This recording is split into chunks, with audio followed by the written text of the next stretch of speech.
A paz de Jesus esteja com o seu coração. Bom dia a todos. Estamos de volta, graças a Deus, para mais um motivacional no nosso ministério. É uma alegria estarmos aí quase completando 4 anos de live, onde a gente tem compartilhado de forma muito especial a palavra de Deus com vocês aqui. E é um dia a dia que nós não abrimos mão dele, porque é um dia a dia com a palavra, com a Bíblia Sagrada aberta, ouvindo a voz de Deus pela sua palavra e aprendendo profundamente os mistérios da palavra de Deus. Tem sido bom porque todos esses mistérios estão revelados na pessoa bendita de Jesus, e aí nós conseguimos, pelo Espírito Santo e pelo estudo da palavra, compreendermos, entendermos, assimilarmos e vivermos isto para a glória de Jesus. Então, já você que nesta manhã está chegando aí, que o Senhor te abençoe poderosamente, que o Senhor te abençoe preciosamente, que Ele conceda ao seu coração nesta manhã grandes bênçãos e grandes vitórias. Nós já oramos nesta manhã e já iniciamos a nossa live, já no primeiro vídeo. Agora estamos de volta para juntos meditarmos na palavra de Deus. E eu quero continuar de onde paramos ontem. Mateus capítulo 16. Nós estamos fazendo aí uma caminhada com o Senhor Jesus até o capítulo 28 de Mateus, aproveitando essa semana de Páscoa. E eu quero olhar com você Mateus capítulo 16, a partir do verso de número 21. Diz assim: Desde então começou Jesus a mostrar aos seus discípulos que convinha ir a Jerusalém e padecer muitas coisas dos anciãos, dos principais dos sacerdotes e dos escribas, e ser morto e ressuscitar ao terceiro dia. E Pedro, tomando-o de parte, começou a repreendê-lo, dizendo: Senhor, tem compaixão de ti, de modo nenhum te acontecerá isso. Ele, porém, voltando-se, disse a Pedro: Arreda-te de diante de mim, Satanás, que me serves de escândalo, porque não compreendes as coisas que são de Deus, mas só as que são dos homens. Então disse Jesus aos seus discípulos: Se alguém quiser vir após mim, renuncie-se a si mesmo, tome sobre si a sua cruz e siga. Porque aquele que quiser salvar a sua vida perderá, e quem perder a sua vida por amor de mim achá-la.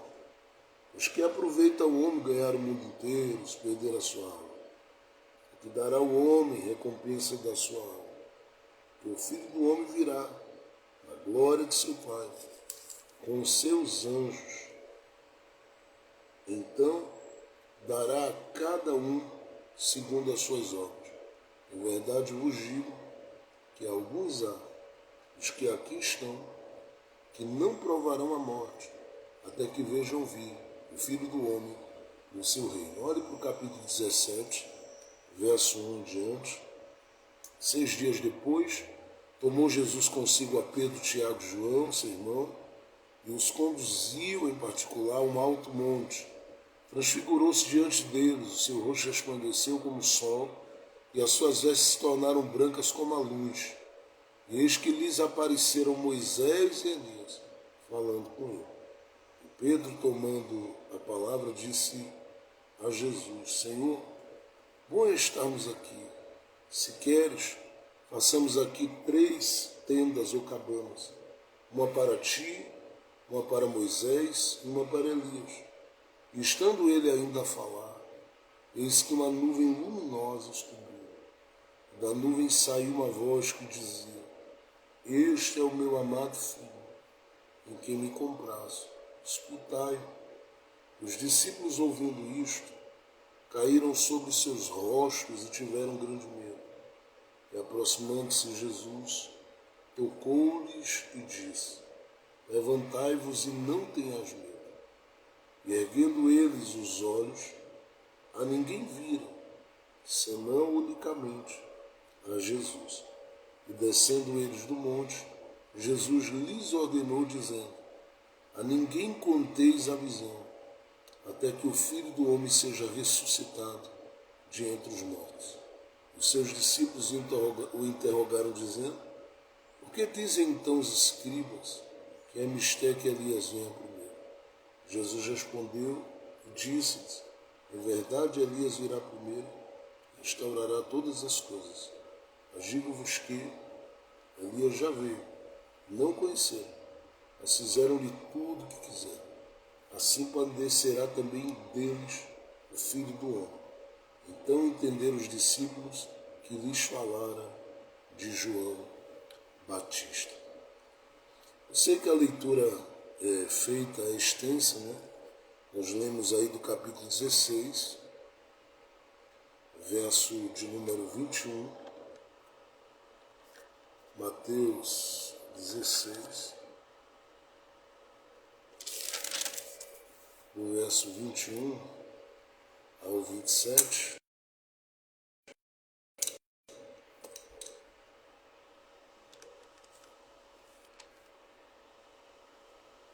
E também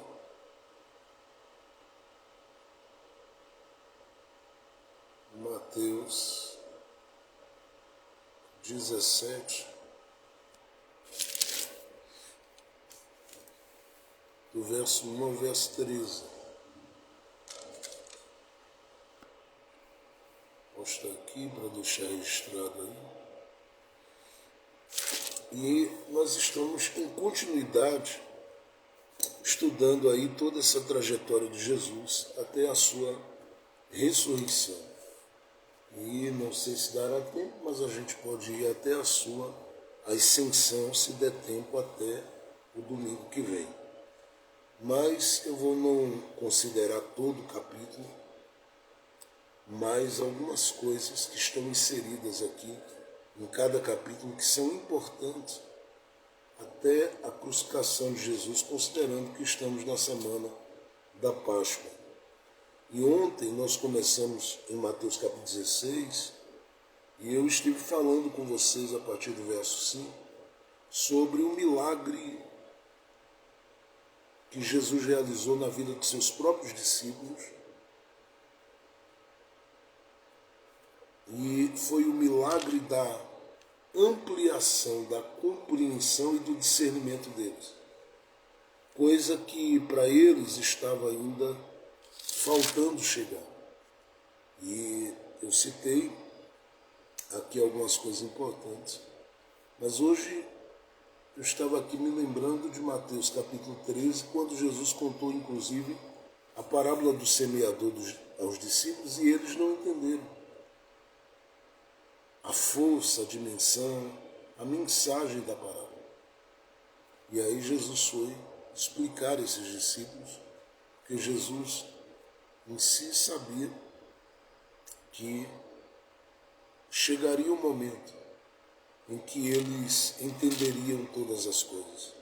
Então ele foi explicando com paciência e amor para que eles pudessem crescer e avançar naquilo que o Senhor realmente tinha os chamado para viver, os chamado para experienciar, experimentar e desfrutar. Agora, quando o Senhor Jesus ele amplia a compreensão e discernimento desses discípulos, ele começa a falar algumas coisas a esses discípulos que apontam para a sua morte, para a sua crucificação. E a epígrafe do texto lido diz que Jesus está prediz a sua morte. Ele começa a anunciar, a falar a esses discípulos que ele vai morrer. E para os discípulos isso parece estranho e difícil de se assimilar, porque algumas coisas a gente poderia considerar. Primeiro, que Jesus está aí como um jovem novo, sua idade aí, ele vai até os 33 anos e meio, anunciando e pregando aos discípulos. Segundo, que a convivência dos discípulos com Jesus está muito agradável nesse tempo, porque eles estão vendo Jesus seguir com eles, realizando grandes e poderosos milagres, e, com base em Mateus 10, verso 1 ao verso 6, Jesus já havia compartilhado com esses discípulos poder e autoridade para eles curarem os enfermos. O que fez com que esses discípulos, diz a Bíblia em Lucas, capítulo 9, verso 10 a 17, voltassem empolgados e motivados a encontrarem-se com o Mestre, a encontrarem-se com o Senhor. Uma outra coisa que é muito importante considerar é que o próprio Jesus com esses discípulos está vivendo um momento em que ele está saindo daquela fase em que ele esteve lidando com pressão e pressão por todos os lados por parte dos religiosos. Os religiosos entenderam que não podiam pará-lo, então agora estão planejando matá-lo. Mas você vai perceber que, ao sair do território de Magdala e seguir a sua trajetória, o que Jesus vai viver daqui para frente é, eu diria, uma certa liberdade com os seus discípulos. Eu sei que, com base em João capítulo 6, quando Jesus proferiu aquele discurso que parecia ser tão duro para as pessoas, dizendo que quem não comesse da sua carne, não bebesse do seu sangue, não teria parte com ele, nem no reino, enfim. As pessoas foram deixando. E Jesus olhou para os discípulos dizendo: vocês não querem ir também? Não querem parar não querem desistir, não querem sumir daqui?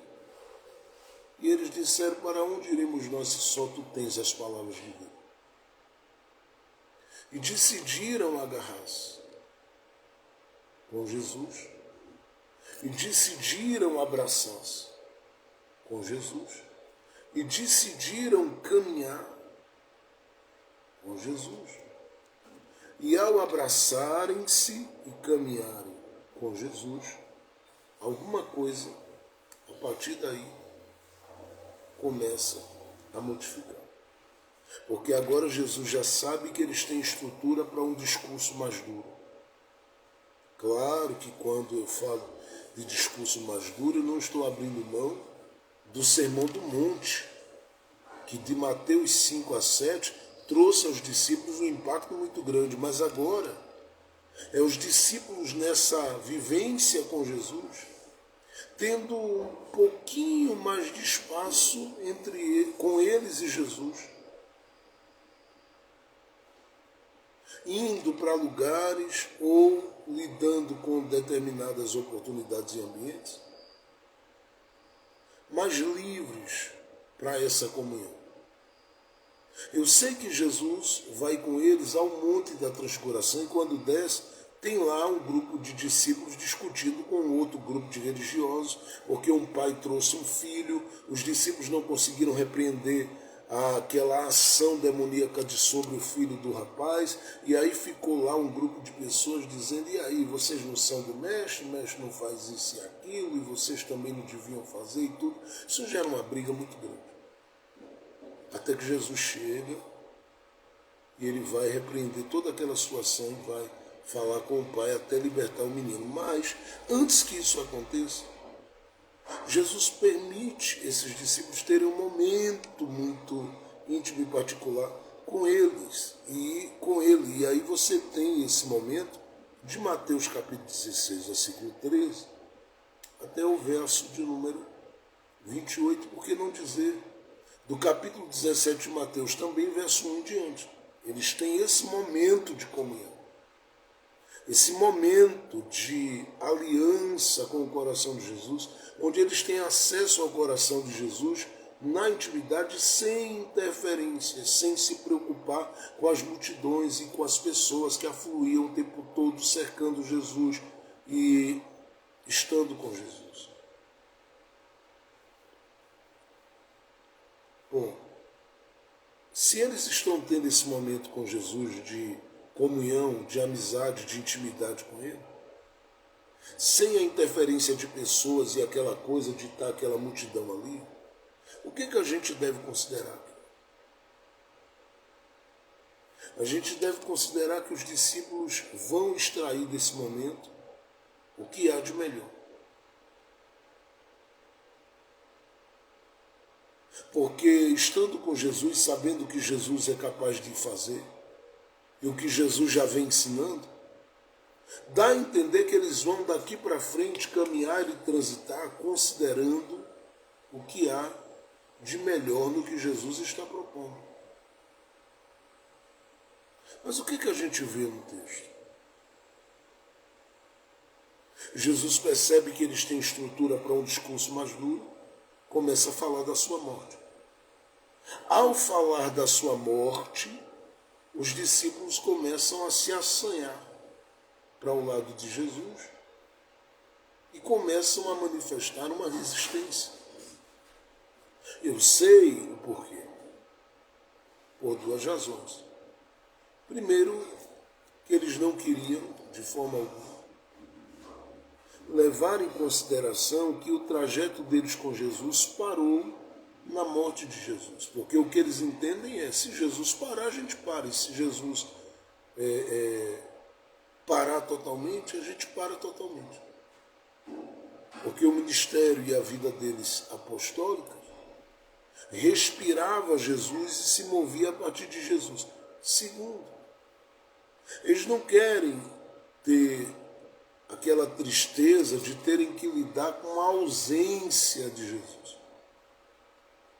Em Marcos 1, a partir do verso 29 diante, ou do verso 33 diante, eles lidaram com o momento da ausência de Jesus, porque Jesus estava na casa da sogra de Pedro, dormiu e diz a Bíblia que acordou de madrugada e se retirou dali. E foi para um deserto orar. Eles acordaram, procuraram Jesus por todo lado e não acharam. E ficaram inquietos com aquilo. E aí quando acharam, disseram, mestre, por que fizestes isso com a gente? Todos nós te procuramos e te buscamos. Jesus os toma dali, sai dali com eles pelas sinagogas para pregar. E vai andar pelas regiões pregando, da região da Galileia pregando a palavra. E não responde nada. Mas eles sentiram que a ausência de Jesus não era boa. É por isso que até na ressurreição, a gente vai chegar por lá, gera as maiores e mais profundas inquietações neles, ao ponto de um grupo voltar para o barco, para a rede, para a pesca, de onde Jesus os havia tirado. Ao ponto de outros se moverem, fazendo algumas outras coisas a partir daí. E é interessante a gente considerar isso. Porque essa ausência de Jesus causa ao coração dos discípulos uma tristeza muito grande. E eles não querem pensar de forma alguma na possibilidade de lidarem com essa ausência de novo. Então, quando Jesus começa a falar da sua morte, eles resistem, principalmente Pedro, que é a voz que durante 3 anos e meio de ministério é a voz que mais fala aos ouvidos de Jesus. E quando Pedro está falando aqui, ele fala como quem diz, isso não pode acontecer. Porque se o Senhor para, é isso que ele estava dizendo, a gente para. E se o Senhor se ausenta, a gente sofre. Então tenha piedade do Senhor, Jesus. Não diga que o Senhor vai morrer. Fale outras coisas. dizendo para Jesus, Jesus, não fala desse negócio. E segundo o texto, no verso 22 de Mateus 16, ele toma Jesus à parte e começa a repreendê-lo. E diz, tem compaixão de ti, de modo nenhum isto acontecerá. E esse de modo nenhum faz com que Jesus lide com Pedro de forma incisiva e ousada.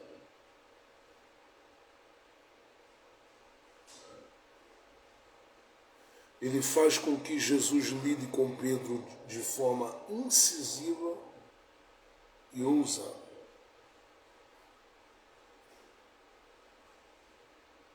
Porque ele diz, arreda-te, ou para trás de mim, adversário, opositor, Satanás.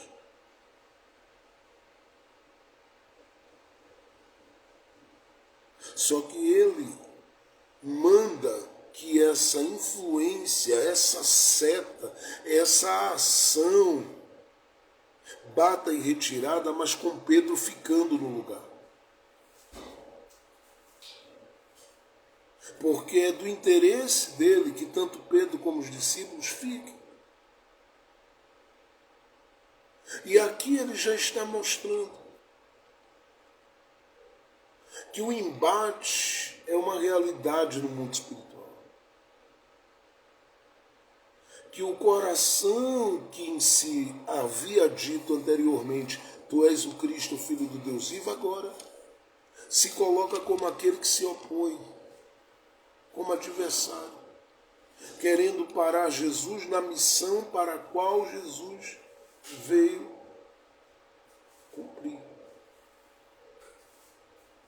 E é aqui que Jesus diz, não vai prevalecer, mostrando que, quando se trata dessa ação espiritual, seja de Deus em nós, ou do adversário querendo atingir, alcançar o coração e a vida das pessoas por setas e influência, aqui nós precisamos levar em consideração que só Jesus é que pode aumentar a graça de Deus em nós, fazer fluí-la, ou só Jesus pode repreender o que é seta contra a mente e o coração humano. Pela sua palavra, pela sua autoridade, pelo seu poder.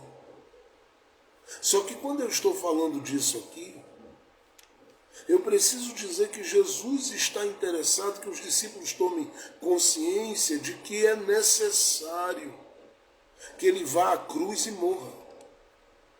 Mas eles não querem abrir mão de Jesus por um momento, porque seria um período da sexta para o domingo.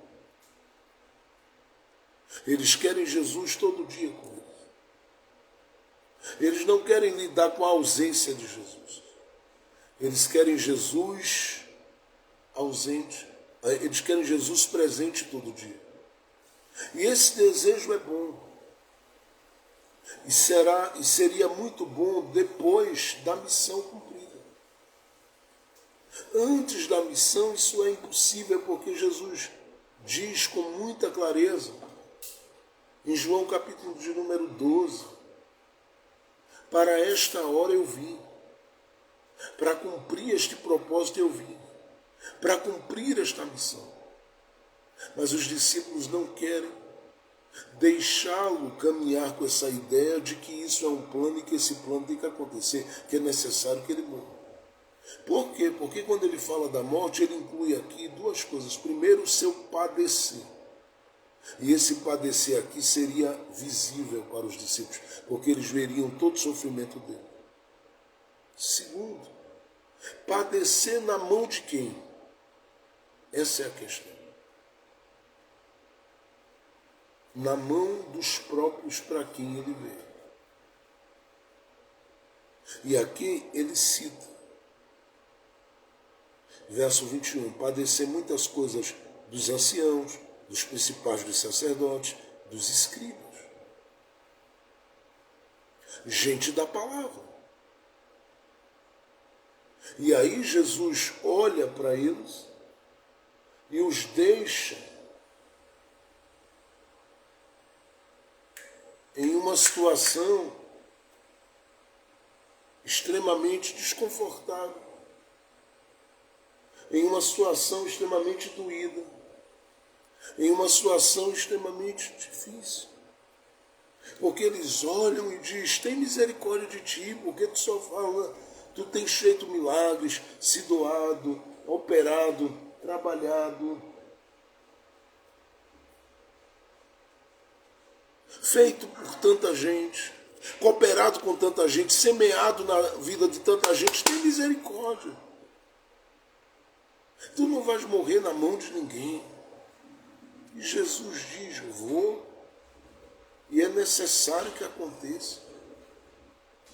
Lá no caminho de Emaús, em Lucas 24, quando ele encontrou os discípulos e eles estavam ali nervosos, ele disse, nécios e tardios de coração para crer. Não era necessário que todas essas coisas o Cristo padecesse? Ele era consciente da necessidade do seu padecimento, do seu sofrimento, de todas as coisas que tinham que acontecer, até porque Isaías já havia dito 700 anos antes, no capítulo 53, que ele sofreria, padeceria. Mas os discípulos não querem aceitar, e é aqui que vem a palavra de Deus para mim e para você, porque enquanto eu estou narrando, a pergunta que fica para a gente é o que a gente tem a ver com tudo isso que esses discípulos estão manifestando como resistência. Porque a resistência dele não é a resistência do nosso coração, no sentido de que nós não impedimos ou tentamos impedir Jesus de ir à cruz. Mas a questão aqui é que esse impedir de ir à cruz, que os discípulos estão propondo, olha, não vai morrer, não vai sofrer, não vai isso, não vai aquilo, ao ponto de Jesus dizer, eu preciso repreender porque isso é palavra do adversário. A gente começa a entender que isso tem a ver com a nossa vida, em que ponto? E esta é a palavra que eu vou compartilhar com vocês a partir de agora. É no ponto em que a gente se coloca como aqueles que queremos atrapalhar ou impedir o que como plano está estabelecido pelo céu e nos alcançará. É na posição que a gente assume e na leitura que a gente faz do plano que nos é comunicado. Porque ao compartilhar, Jesus está dizendo, há um plano e esse plano envolve a vida de vocês. Eu preciso morrer. Então esse plano inclui choro de gente, sofrimento de Jesus, feridas de Jesus, rejeição de Jesus, blasfêmia contra Jesus. E como é que eles vão lidar com isso? Se essa informação tão pesada está chegando a Jesus agora. Eles têm dificuldade, então para eles o Senhor não vai sofrer nada disso. Não te acontecerá nada disso. É assumirem a posição de quem, ouvindo sobre o plano, quer intervir ou interromper para que o plano não aconteça. Só que as coisas dos pensamentos de Deus, no livro de Jó, no capítulo 42, verso 2, é dito, elas não podem ser impedidas. Essa é a primeira informação importante. Uma outra coisa que a gente tem que considerar é que os pensamentos de Deus, como Jeremias capítulo 29, verso 11 diz, são pensamentos de paz ao nosso respeito.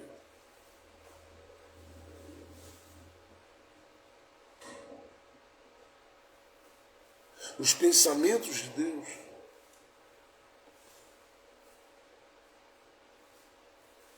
eles são pensamentos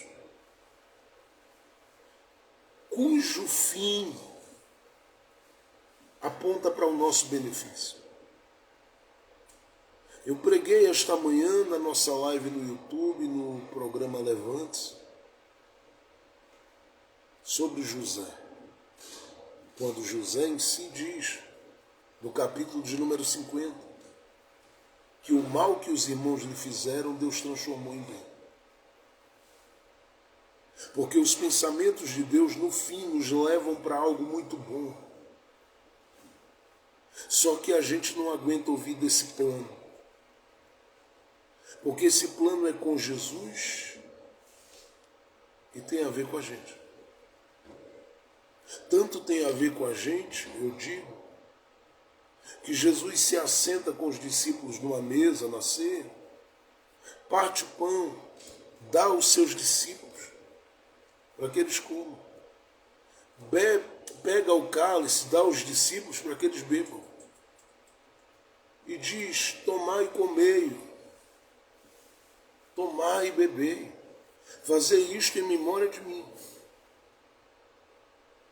E aí o apóstolo Paulo vem na carta aos Coríntios e diz que isso se repete. Porque nós somos convidados a viver essa ordenança de Jesus de tomarmos a ceia, de cearmos. Só que ao pegar o pão e ao beber o cálice, a gente entende, inclusive com base nas palavras de Paulo a Timóteo, que nós estamos nos fazendo participante das aflições de Cristo. Quando eu digo isso é porque é o corpo de Jesus que está representado nesse pão. É o sangue de Jesus que está representado nesse suco de uva, nesse vinho, nesse cálice. E se ele diz para a gente ingerir, ele faz isso com os discípulos, deixando claro para os discípulos que muito daquilo que ele sentiria na cruz, os discípulos sentiriam com ele. Por que eu estou dizendo isso? Porque comer do pão é provar do corpo. Beber do suco de uva, provar do cálice, provar do sangue. Depois daquela ceia, Jesus seria escoteado, iria sofrer grandes danos e grandes coisas. Ele iria lidar com muitas questões e terríveis questões.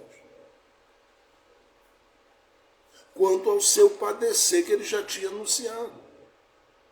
Só que na medida que bateriam no corpo de Jesus, eu não tenho dúvida. O que os discípulos sentiriam daquilo era muito forte dentro deles, porque eles provaram pão e provaram cálice. Claro que quando eu falo do pão, a gente não está pensando numa transubstanciação, mas o Senhor está presente na ceia. O Senhor está presente. É um ato que representa ou simboliza o corpo de Cristo e o sangue de Cristo, mas aquilo fala dentro dos discípulos. Eu provei daquele corpo que está sofrendo ali. Eu provei daquele sangue que está sendo derramado ali. Por duas razões. Primeiro, porque Jesus estava levando sobre si todas as nossas dores, os nossos pecados, todas as nossas ofensas contra Deus. Segundo, porque todo o sofrimento que ele estava passando era por nossa causa. E aí a gente pode dizer, nós éramos culpados daquilo. Porque ele era inocente, é santo, mas ele decidiu levar sobre si. Tudo que se fez julgo do pecado contra a nossa vida, para aliviar as nossas cargas, para nos perdoar, para nos reconciliar, para nos oferecer misericórdia, perdão e favor. Agora, diante dessa situação, você, eu, nós precisamos levar em consideração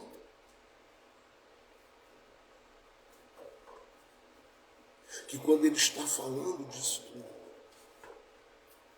isso está fazendo parte de um plano que está estabelecido primeiro a partir da eternidade. Porque em Apocalipse 13 diz que ele é o cordeiro que foi morto antes da fundação do mundo, e aí vai mais longe. Porque em segundo, isso tem a ver com um plano que foi profetizado, anunciado. Ele sendo o cordeiro também que foi morto na fundação do mundo, desde a queda. Esse plano foi anunciado. Naquilo que é chamado de proto-evangelho, Gênesis 3,15, é dito que da semente da mulher viria um que feriria a cabeça da serpente. Este era Jesus. Aquele que Isaías, no capítulo 9, verso 6, anuncia como Emanuel, o Deus conosco. Aquele que no capítulo 7 de Isaías nós entendemos, foi profetizado como aquele que nasceria de uma virgem, gerado pelo poder do Espírito Santo.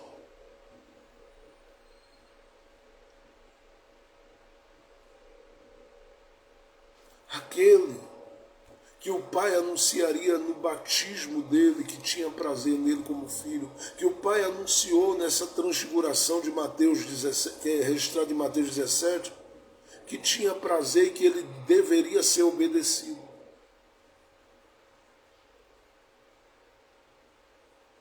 Este Jesus está falando de um plano que tem que se cumprir. Só que a gente quase sempre ouve do plano, alcança conhecimento do plano, até se anima com o plano, até glorifica a Deus pelo plano, mas tem dificuldade quando a coisa começa a pegar, de aceitar o plano. E aqui eu preciso, com base nesse texto, dizer duas coisas importantes. A primeira, que o plano não pode ser interrompido nem impedido, porque é de Deus.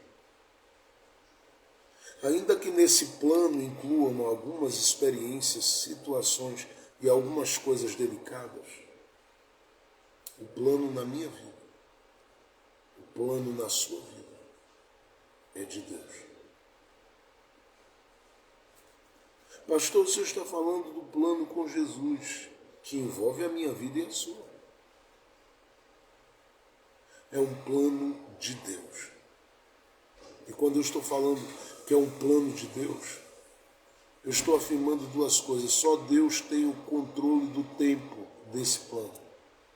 Segundo, só Deus sabe estabelecer o início, o meio e o fim, ou o que vai acontecer no decorrer desse plano.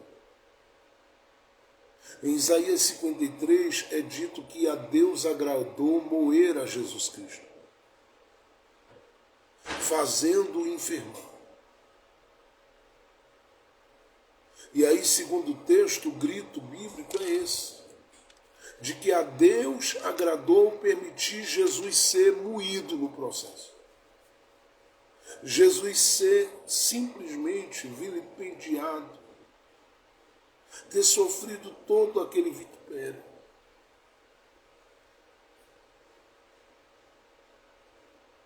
Agora tudo com o fim de lhe dar um nome sobre todo nome, para que ao nome de Jesus Cristo se curvassem os que estão nos céus, na terra e os debaixo da terra.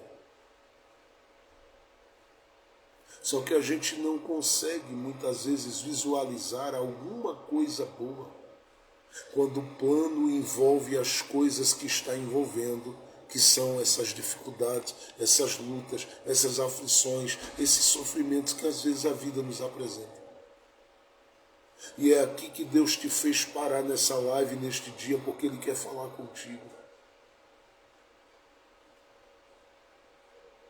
Nada do que está acontecendo está fora do plano. Está tudo dentro do plano. Por que a inquietação? Por que a preocupação excessiva? Por que o desespero excessivo? Se aquele que te cerca é o Deus de todo favor e de toda graça. Se aquele que te cerca é o Deus de toda bondade, de toda fidelidade.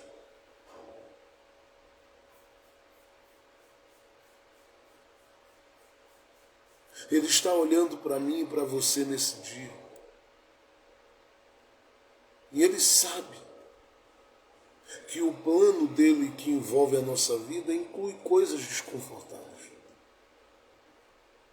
Que a gente já passou e às vezes alguma ou outra coisa que a gente está vivendo. Mas não é para sempre. Isso tem um fim. E se tem um fim, eu lhe digo, assuma uma postura e uma posição de quem declara diante de Deus que você não está disposto em nada a atrapalhar o plano de Deus. Porque quando você grita, quando nós gritamos, e a gente expõe ou coloca para fora determinadas coisas, o que a gente está fazendo? O que a gente está fazendo? A gente está dizendo para Ele que a gente tem razões acima do plano. E em Isaías, o Senhor diz assim: apresentai-me as vossas razões e vocês verão que elas não passam de esterco. Porque as nossas razões diante de Deus não são nada. Deus é quem sabe onde começou com você e sabe onde vai terminar com você. E eu lhe digo porque eu conheço a Deus nessa minha vivência de anos com Ele. Ele nunca permitirá algo afligir sem que Ele tenha alguma coisa muito grande e boa para liberar dentro de pouco tempo. Sem que Ele tenha alguma coisa para entregar dentro de pouco tempo. E é aí que Ele espera que você apenas abrace o plano e vá vivendo e respirando conforme o plano e o dia a dia. Porque tudo uma hora vai findar e o nome dele será engrandecido na sua existência. Tudo uma hora vai terminar e o nome dele será glorificado na sua existência. Tudo uma hora findará e o nome dele será honrado na sua vida, mas para isso, posicione-se como alguém que não atrapalha o plano. Quando a Bíblia fala de Jó e diz, contudo, Jó não pecou com os seus lábios, eu diria que a Bíblia está nos anunciando e Jó não atrapalhou o plano com as suas palavras. Quando José silencia diante das calúnias, vai para a prisão e lá na prisão é útil, ele não está atrapalhando o plano.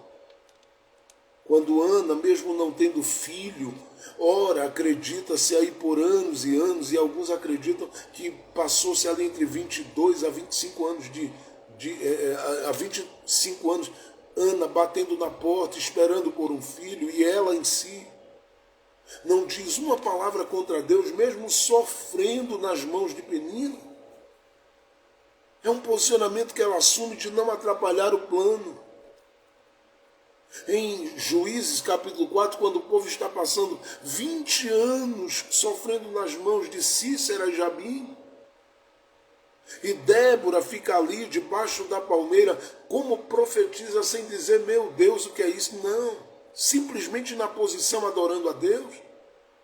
Ela estava declarando que ela não nasceu para tentar atrapalhar ou interromper o plano, ela nasceu para aceitar os planos de Deus, porque eles são perfeitos na sua existência, perfeitos na sua vida, e é isso que Jesus está querendo deixar os discípulos conscientes, de que ele é um filho que entende que o plano do Pai é o melhor. E que eles, como discípulos de Jesus, precisavam entender que aquele plano envolvia a vida deles e que era o melhor e eles tinham que aceitar. A gente precisa entender que nós fomos chamados para estarmos posicionados diante de Deus como quem diz: cumpre toda a tua vontade em mim. É por isso que no Getsemane o grito dele é esse: que não seja feita a minha vontade, mas a tua. É algo tão difícil isso. Porque a gente quer ter o controle do plano. A gente quer saber como vai ser daqui a 1 hora e a gente não sabe. A gente quer saber como vai ser daqui a 6 horas e a gente não sabe. E aí a gente lida com quem pode revelar, mas ele de repente não quer revelar de imediato. A gente lida com quem conhece tudo e todas as coisas, como diz o Salmo 139, mas ele não quer revelar. Ele não quer falar, ele não quer dizer, ele só está fazendo a gente viver o plano a cada dia. O que é que eu faço, pastor Jefferson? Aceita. Anda neste plano, te envolve com este plano, adora com base neste plano e espera em Deus com base nesse plano e vai vivendo. O percurso foi estabelecido por ele, anda. Não fica como Pedro: não, Jesus, isso não vai acontecer, não. Deixa o plano acontecer. Mas pastor, eu tenho medo. Eu também. Você tem medos? Sim, eu também tenho. E a gente quase sempre tem medo do pau quebrar. A gente quase sempre tem medo das circunstâncias, das adversidades, das múltiplas situações que envolvem a nossa vida e a nossa existência. A gente se inquieta, se perturba, a gente vive uma série de coisas. É muito ruim quando algo foge daquilo que a gente diz: isso aqui era o confortável para mim, por que isso aconteceu? E aí de repente sangra, e aí de repente sente as dores, e aí de repente as coisas começam a incomodar, e você diz: meu Deus, por que isso agora? Deus é a garantia no caminho, Deus é a garantia na caminhada, Deus é a garantia na sua vida. Ele é sua força, Ele é sua saúde, Ele é sua alegria, Ele é aquele que te sustenta em todo o tempo. Por isso não se deixa vencer pela vontade de interromper ou de parar com o plano. Porque primeiro você não vai parar porque é Deus no plano. Segundo, porque você em si não sabe o que é melhor para você, mas Deus sabe. Então deixa Ele trabalhar. Você é vaso, Ele é oleiro, Ele está trabalhando aí, deixa Ele moldar. Deixa Ele lapidar, deixa Ele fazer o que Ele sabe fazer, como Ele sabe fazer, do jeito que Ele sabe fazer, quando Ele sabe fazer, na hora que Ele sabe fazer. Deixa Ele fazer o que quer. Ele sabe para onde está nos levando, Ele sabe para onde está nos conduzindo, Ele sabe para onde está nos encaminhando. E eu digo, daqui a pouquinho alguma coisa muito boa vem de Deus aí. Deus vai ser glorificado. Deus será honrado, Deus será engrandecido, Deus será enaltecido na nossa vida. Não atrapalhe o plano, não atrapalhe o plano de Deus. Segundo, e aí a gente encerra nesse segundo ponto hoje. Segundo, não considere nada como mais valioso do que o plano. Olha o que Jesus diz aí, no verso 24. Se alguém quiser vir após mim viver o plano, renuncie a si mesmo. Porque você vai querer interromper. Mas não interrompa. Tome sobre si a sua cruz. Porque a cruz revela o plano.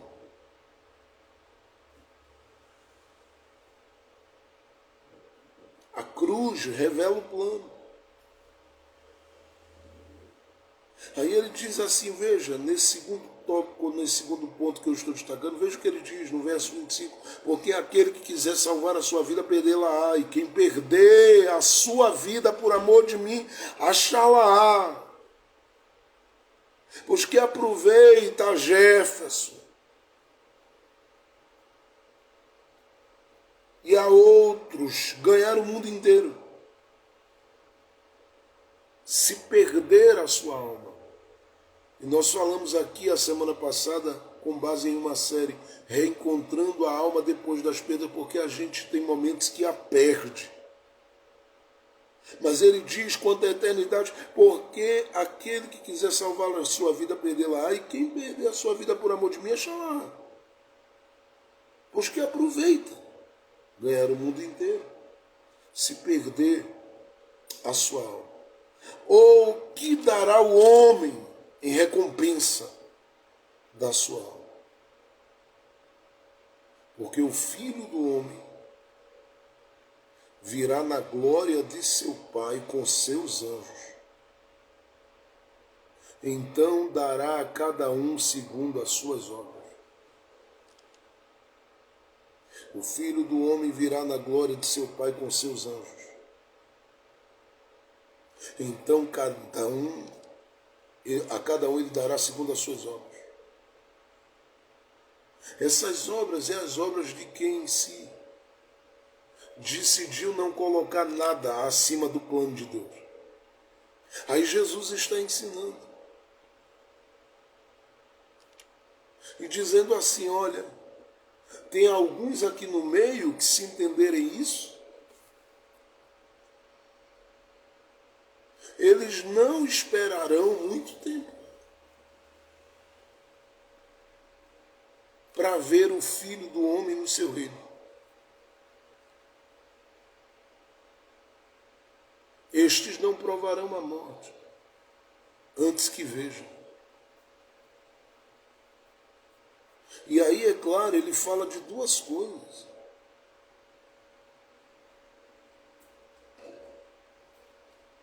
Com esses discípulos. Entre o 27 e o 28. Porque no verso 27 ele diz, porque o Filho do Homem virá na glória do seu Pai. E aqui ele está falando da glória do seu Pai, e depois ele está falando do Filho do Homem no seu reino. E aqui geralmente a gente faz uma pergunta, porque ele diz que não provarão a morte sem ver. Mas aqueles para quem Jesus falou, eles vieram a morrer no decorrer do caminho. E aí a pergunta é, Jesus falhou com eles? Não. É que eles precisavam entender que Jesus estava falando de dois momentos. O primeiro momento está ligado ao verso 27. Porque é a glória do Pai. Essa é para um futuro bem próximo, vai chegar. Mas quando ele diz o Filho do Homem no verso 28 no seu reino, ele está dizendo claramente que dentro em pouco ele apresentaria e traria uma revelação para os discípulos. E quem estivesse ligado com ele viveria essa revelação. É por isso que em Lucas capítulo 17, que a gente leu na continuidade, do verso 1 ao verso 13, é dito que 6 dias depois ele tomou a Pedro, a Tiago e João e levou para viver isso. Porque quando eles sobem no Monte da Transfiguração, algo extraordinário acontece ali entre céu e terra se unindo. E eles veem a glória, o Filho do Homem no seu reino. Em glória e autoridade e poder no Monte da Transfiguração. É claro que nem todo mundo se ligou no que Jesus ensinou, porque não é para toda a cabeça, não é para todo mundo. Mas quem ficou ligado como Pedro, Tiago e João, Jesus disse, vocês vão subir. E aí os leva. E lá em cima o que acontece? Verso 2 diz, transfigurou-se diante dele, o seu rosto resplandeceu como o sol, e as suas vestes se tornaram brancas como a luz. Verso 3, apareceram-lhe ao lado dele Moisés e Elias, falando com ele. Então uma glória envolve Jesus. E para provar que ele está envolvido com o seu reino, aparecem Moisés e Elias. E aí quando eles olham, eles ficam impactados com o que estão vendo. Só que isso tudo está acontecendo por quê? Para eles entenderem o que Jesus ensinou em Mateus 16. O que é não permitir que nada esteja acima do plano? Nem a própria vida, se ela quiser atrapalhar. Porque a ideia aqui é até morrer pelo plano, se necessário for. Nada está acima do plano de Deus nas nossas vidas. É isso que ele está ensinando. E por que ele leva os discípulos para a glória? Porque para aquele monte onde a glória se revela. Porque ele quer fazer esses discípulos entenderem que para quem não resiste ao plano, há algo maior reservado. Onde é que eles veriam Moisés e Elias? A não ser no céu quando chegassem lá. Como é que eles contemplariam a glória de Jesus na sua totalidade, como acontece aqui? A não ser quando chegassem na eternidade. Só que Jesus está falando uma coisa em Mateus 16 e 6 dias depois já está disponibilizando para os discípulos, ou seja, não está permitido isso demorar, porque isso não demora para a gente que de verdade crê, rapaz. A questão é que a gente está muito despercebido no caminho e distraído com muita coisa. Entre elas, aquelas que a gente está colocando acima do plano. E aí tem gente colocando tanta coisa acima do plano de Deus, e a maior parte dessas coisas, quando você vai ver, são coisas passageiras e perecíveis. O plano de Deus está acima de tudo. E é por isso que Jesus diz, os que não assimilaram ainda o plano vão ficar para trás. Eu vou levar Pedro, Tiago e João para uma nova dimensão. E os outros, o que ficaram fazendo? Veja Marcos capítulo 9, versículo 14 em diante, ficaram brigando lá sem conseguir expulsar um demônio. Porque quando você não coloca o plano acima, você perde as forças. E no mundo espiritual você não consegue resistir, suportar e nem triunfar. Mas ele leva Pedro, Tiago e João. Revela-se em glória para eles. E a partir dali algo começa a acontecer de extraordinário. E o que é que acontece? Eles descobrem que estar no plano e colocar o plano acima, primeiro, os leva a ter acesso a coisas que outros não tiveram. Eles estão vendo Jesus em glória, ou glorificado, ou transfigurado. Estão contemplando Moisés e Elias. Quem é que está vendo Moisés e Elias por aí? Se a Bíblia diz que, inclusive, até quanto ao corpo de Moisés, Satanás brigou contra o arcanjo. Porque queria saber onde estava o corpo de Moisés, que Deus escondeu. Mas o que Deus não deu acesso a outros, deu acesso aos discípulos. Olha Moisés ali, ó, Elias. Segundo,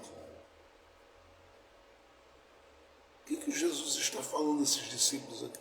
Ou fazendo esses discípulos entender?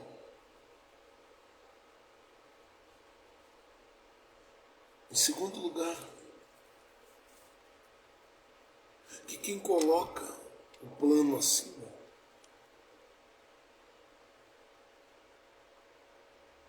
viverá uma experiência de não estar nunca limitando a glória a um lugar e fixando a glória em um lugar. Por que eu falo isso? Porque a Bíblia diz no verso 4 que Pedro gritou e tomou a palavra e disse: Senhor, bom é estarmos aqui, se queres façamos aqui 3 cabanas, vamos fixar a glória. E aí a gente segura aqui Moisés, segura Elias por aqui, vamos ficar. Isso tudo porque o discernimento chegou a ele no capítulo 16. Aí Jesus deixa claro, aqui não, aqui ninguém vai fixar a glória. Prender a glória, segurar a glória a um lugar, não. Nós vamos nos mover e a glória se moverá. Nós vamos andar e a glória, ela se movimentará conosco. Porque quando os filhos de Israel estavam no deserto, foi assim. Coluna de fogo de dia, coluna de fogo à noite, nuvem de dia. A glória se revelava ali. Então Jesus está olhando para eles e dizendo, não precisa disso não. A Bíblia diz que estando ele ainda a falar, eis que uma nuvem luminosa os cobriu. Aí diz a Bíblia assim, e da nuvem saiu uma voz que dizia, este é meu filho amado, em quem me compraz escutai. Verso 6, e os discípulos ouvindo isto, caíram sobre seus rostos e tiveram grande medo. Eles calaram a boca, Pedro calou a boca e ficou quieto. E ficou tomado por um medo. Porque isso tudo o Pai fala quando ele decide lançar a proposta de fixar a glória no lugar.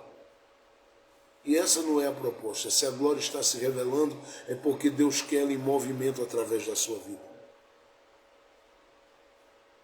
Agora, em terceiro e último lugar, ou como terceiro ponto, deixa eu destacar isso aqui.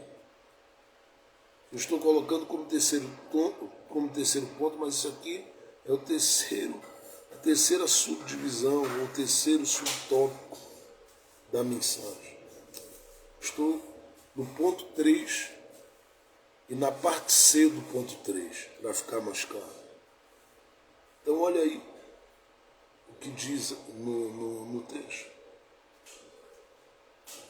Verso 6, e os discípulos ouvindo isto caíram sobre seus rostos e tiveram grande medo. Pronto, parei. Agora olhe para o verso 7, considere que eles tiveram grande medo aí. Mas olhe para o verso de número 7. E aproximando-se Jesus, tocou-lhes e disse, levantai-vos e não tenhas medo. Porque isso tudo que vocês ouviram é só porque vocês querem fixar a glória. E o Pai não quer, mas a glória fixada. Ele quer a glória em movimento. Ele fixou ela numa parte do tabernáculo de Moisés lá atrás. Mas agora, ele quer a glória em movimento. Então, diz a Bíblia, e erguendo eles os olhos, a ninguém viram, senão unicamente a Jesus. Eles viram unicamente a Jesus. Porque de tudo, o centro é Jesus e o sentido de tudo é Jesus. E se é Jesus Cristo de Nazaré, por que a gente vai temer? É por isso que a Bíblia diz que eles descendo do monte, Jesus disse a ele, a ninguém conteis a visão, permaneçam comigo no centro. E não se distraiam, e nem vão debater, e nem vão explicar, e nem vão falar o que viram. Guardem isso no coração de vocês. E aí diz a Bíblia, e os seus discípulos o interrogaram, por que dizem então os escribas que é mister que Elias venha primeiro? Aí Jesus disse, Elias já veio, e eles fizeram ele padecer. A Bíblia diz que depois da transfiguração e da glória, os discípulos estavam agora com um discernimento profundo das coisas. E diz o texto assim, que a compreensão e o discernimento que eles alcançaram no capítulo 16 está revelado no verso 13 do capítulo de número 17. Então entenderam. E aqui eu quero parar nesse ponto. Porque se eu estou dizendo que existem algumas coisas que vêm como recompensa quando eu coloco o plano acima de tudo, eu chego no ponto principal disso aqui, porque a Bíblia diz que os discípulos entenderam. Se você considerar o que Jesus diz antes, em Mateus 16, você vai ver que os discípulos ouviram Jesus falar de fermento e pensaram que Jesus estava falando do pão, da multiplicação. Não entenderam nada. Agora, diz a Bíblia, que eles estão seguindo uma sequência onde eles entendem.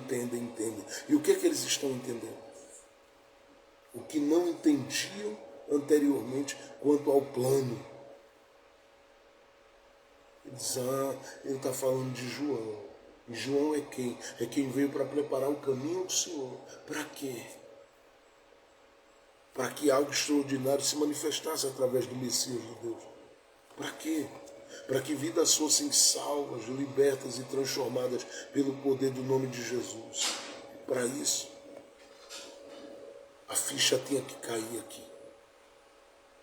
Porque se cai a ficha, eu não resisto ao plano. Eu começo a entender que o plano é muito maior do que o que eu penso. E é aqui que eu quero que você pegue essa palavra para a sua vida.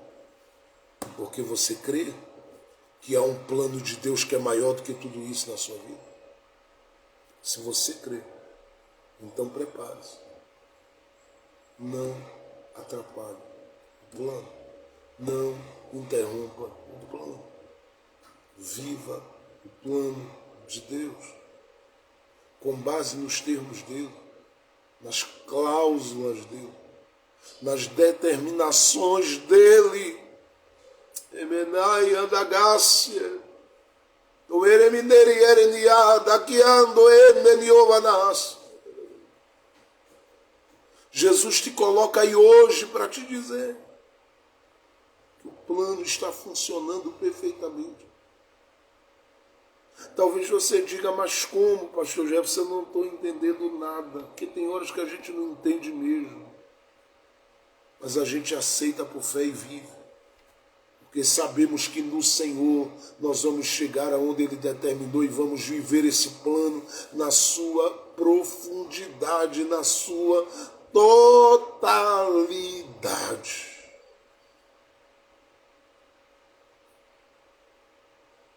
Este plano está em andamento.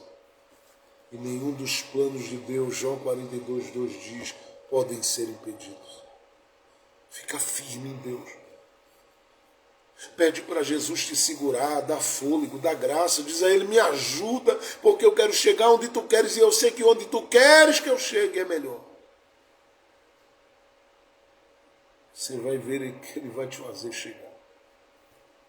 Você vai ver que Ele te fará chegar. Vai passar. O que você hoje está tendo que suportar vai passar. O que você hoje está tendo que aguentar vai passar. O que você está vivendo e está tendo que viver hoje vai findar e vai passar. Ele mostrará aqui quem estabeleceu o plano. E ele vai mostrar que ele não falha em nada no seu plano. Em Ezequiel 12:28 diz, nenhuma das palavras de Deus serão adiadas. Elas se cumprirão. Deus vai te sustentar. O Senhor Jesus Cristo vai te sustentar pelo seu Espírito Santo com mão forte.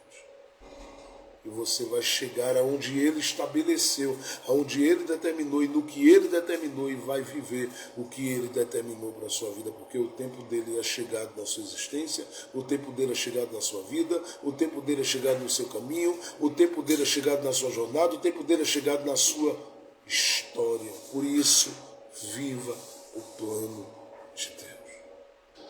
Não coloque nada acima.